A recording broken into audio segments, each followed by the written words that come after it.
every transaction takes 3 to 5 seconds. Every XRP can do 17,280 transactions daily, meaning a total of $50 XRP could do Swift, derivatives, stock market, etc. 10,000 becomes hopefully not logical thoughts. So that's a good point. If XRP could be utilized every single second of every single day, then to your point, I mean, that's a lot of transactions if it settles every 3 to 5 seconds. Unfortunately, that's not possible. Institutions aren't going to, give up their XRP to settle it all day long. They're going to hold it for durations of time. I'm going to go with, again, this is not my math. This is Robbie Mitchnick was the head of digital assets at BlackRock. He came from Ripple.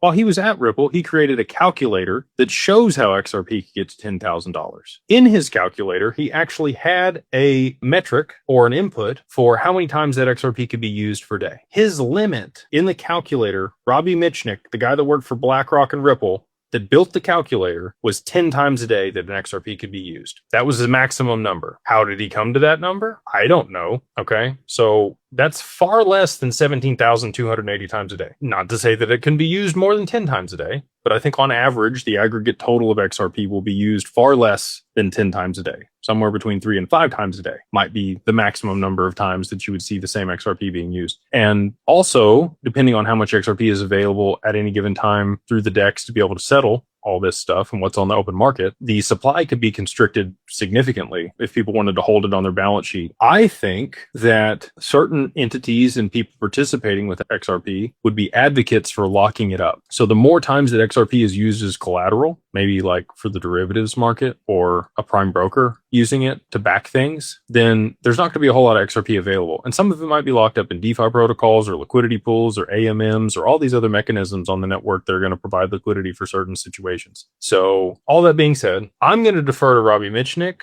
I think Robbie's probably smarter than me when it comes to XRP and the XRPL and what BlackRock's doing and all that. And for him to make a calculator that shows the maximum times it could be used was 10, I'm going to stick with Robbie's.